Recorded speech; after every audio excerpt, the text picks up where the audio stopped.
Rejection. The gentlemen in here know what I'm talking about. It's a Thursday night, and you're down at the bar with your buddies, when she walks in. The knockout blonde. Your buddy leans over to you. Damn, look at her. She's a 9, easy. You don't even hear him because you're already on your feet, striding confidently across the barroom floor. You stop next to her and her friend, and throw out your best pickup line. You watch as she rolls her eyes, mutters a dirty word, and walks away laughing with her friend. You're left standing there alone, holding your drink like a fool, wishing that you could just fall beneath the floorboards and disappear. Ladies know what it's like too, on those nights when you waited hours for a phone call back, a text message, anything at all, from that guy, and it never came. But as much as this rejection hurts, it doesn't even come close to comparing with the rejection endured by America's poorest students as they try to graduate from college. First, they have to find a way of paying for the whole thing, at a time when America has seen its financial aid for its poorest students decline. That's only after they accomplish the miraculous feat of gaining admittance into school at a time when the system more and more favors the wealthy. This is a bad omen for the American dream. My solution rests on outlawing early action, on increasing transparency in admissions, and on taxing a bad habit which the IRS has neglected of late. The story begins with Harrison Frisk and Albert Gore III. Both are the sons of prominent politicians.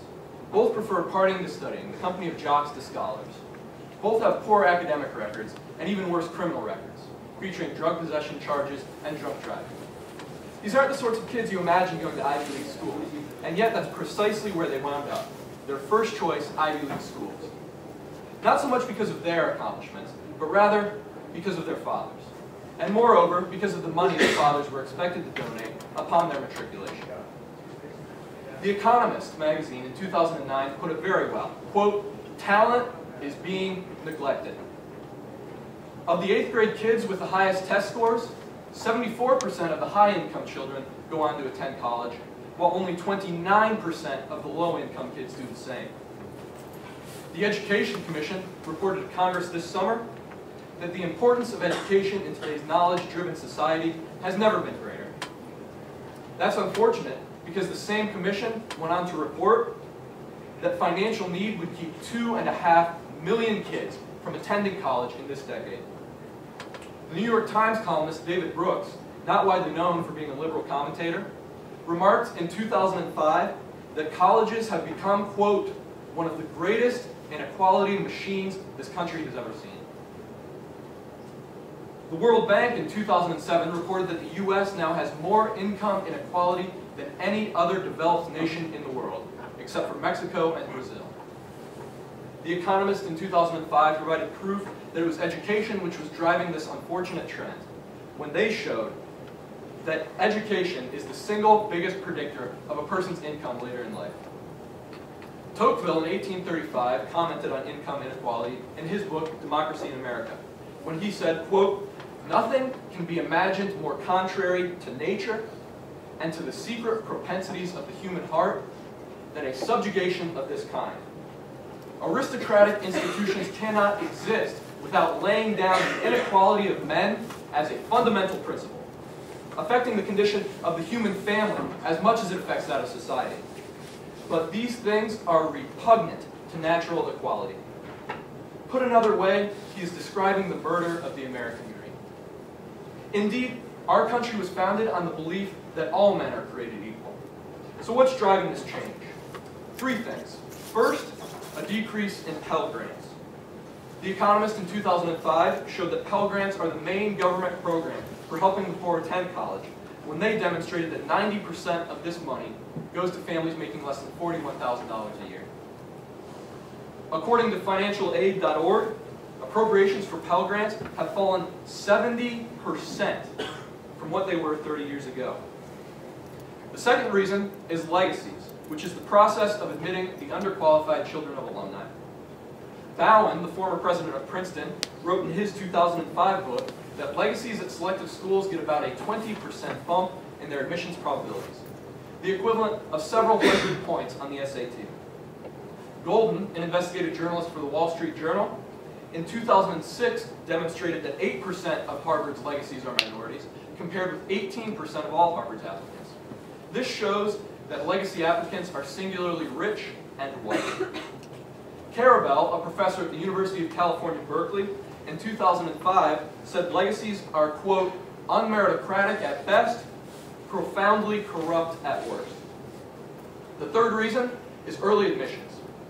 Wealthy students are disproportionately able to take advantage of these early admission spots because they don't have to worry about financial aid packages. They don't have to worry about the binding contracts. My solution would then increase Pell Grants to allow these 2.5 million who can't afford college the ability to attend. I would do this by raising the tax on alcohol from 10% to 20%. Now, heavy drinkers might balk at this, but according to the Cato Institute in 2009, that's a libertarian Washington, D.C. think tank, taxes on alcohol have traditionally been at 22%. I'm not even asking for that much. And when the libertarians are asking for more taxes, you know it's a good idea. Cato says that this would result in a 7% decrease in drunk driving and alcohol consumption, so our kids will live longer and study harder. Second, I would require colleges report on their website any preferential treatment that they give to alumni and wealthy students. This would be enforced by the Department of Education. The wealthy might raise privacy concerns about this, so we'll redact children's names and any identifying information. This will reduce scandals, such as the giant corruption case we saw at the University of Illinois over the summer. Lastly, I would pass legislation outlawing early action. Harvard and Princeton dropped theirs 2 years ago, but other colleges have been slow to follow suit. They need a bit of a push. Granted, this will make it harder for some of our siblings to get into their first choice colleges, but understand that this is the price we pay for equality. So it was that I found myself at the bar one Thursday night, chatting with friends. The night was winding down, and the DJ put on a Dashboard Confessional song, Vindicated. Some of you are no doubt familiar with the lyrics. Quote, hope dangles on a string, like slow-spinning redemption. And he's right, you know. For 2.5 million Americans unable to pay for college, hope is dangling dangerously on a string. For those of us who are better off, too, hope dangles, because the entirety of our American future depends on the ability of our education system to build the leaders of the next generation. If our barroom encounters with the opposite sex teach us anything at all, it's that rejection isn't what hurts the most. Rather, it's those times we didn't give it a shot. Those times we were content to just take the cab ride back home, wondering what could have been. This is that moment where we decide the fate of the night.